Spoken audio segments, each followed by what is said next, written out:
আমরা ছোটবেলায় দেখেছি এবং আমরা পড়েছিও যে ছোটবেলায় সকালবেলা একদম ফজরের পরপরই বাবা মায়েরা তাদের সন্তানদেরকে মক্তবে দিয়ে আসতেন এবং বাচ্চাদের দিনটাই শুরু হতো কায়দা পড়তে পড়তে আমপারা পড়তে পড়তে এবং কোরআন দিয়ে দিনটা শুরু হতো।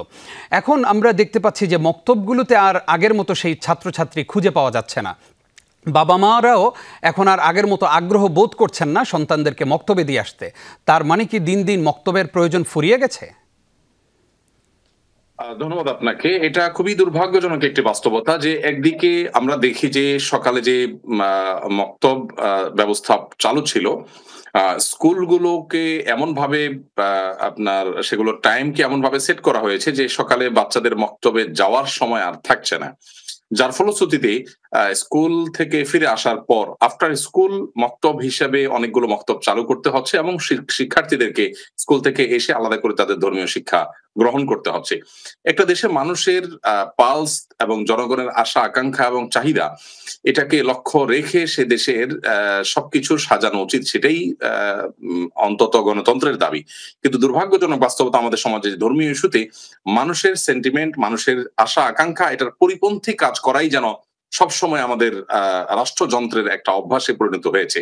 যার ফলশ্রুতিতে আমরা এই দুর্ভাগ্যজনক বাস্তবতা দেখতে পাচ্ছি যে মক্তবগুলোকে বন্ধ করে দেওয়ার পরিকল্পনার অংশ হিসেবে যে সমস্ত বিদেশি এনজিও গুলোর এজেন্ডা বাস্তবায়নকারী আমলারা আছে কিংবা দায়িত্বশীল ব্যক্তিবর্গ আছে, তারা এমন ভাবে টাইম গুলোকে এবং আপনার শিডিউলকে সেট আপ করেছে যাতে করে মক্তবে বাচ্চারা যেতে না পারে।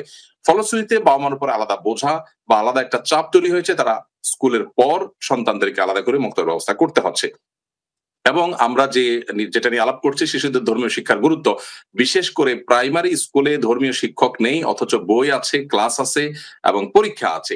এই অযৌক্তিকতা বা এই যে আপনার স্ববিরোধিতা বা আপনার এই যে একটা শূন্যতা, এই শূন্যতা দূর করবার জন্য যদি ধর্মীয় শিক্ষক নিয়োগ দেওয়া হয় এবং যোগ্য শিক্ষক নিয়োগ দিয়ে যদি প্রপারলি পাঠদান করানো হয়, তাহলে মক্তবের যে ঘাটতি কিছুটা হচ্ছে সেই ঘাটতি কিছুটা হলেও পূরণ করা সম্ভবপর হবে। অতএব এটি আমাদের দাবি বা জনসাধারণের দাবিকে আরো যৌক্তিক করে গড়ে তোলে। দুর্ভাগ্য আমাদের সেটা না করে গানের শিক্ষক নেওয়া হচ্ছে, যেটা এদেশের 1% মানুষও তাদের সন্তানদেরকে গান শেখাবার জন্য টাকা পয়সা খরচ করে কোনো উদ্যোগ নেয় না।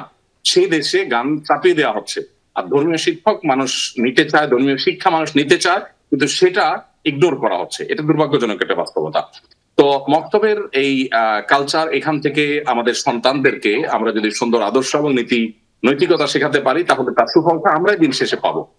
আর যদি এটা না করি, তাহলে তার ক্ষতি আমাদেরকে গ্রাস করবে, যেটা ইতিমধ্যে আমরা দেখতে পাচ্ছি। অতএব মক্তব ব্যবস্থা যেন আবার ফিরে আসে এবং আবারও যেন আমাদের শিশুরা নৈতিকতা শিক্ষা লাভ করতে পারে, এটা এদেশের মানুষের সাংবিধানিক অধিকার। সেই সাংবিধানিক অধিকারকে নানাভাবে নষ্ট করা হচ্ছে এবং শিক্ষার্থীদেরকে ধর্ম শিক্ষা থেকে দূরে রাখার চক্রান্ত করা হচ্ছে।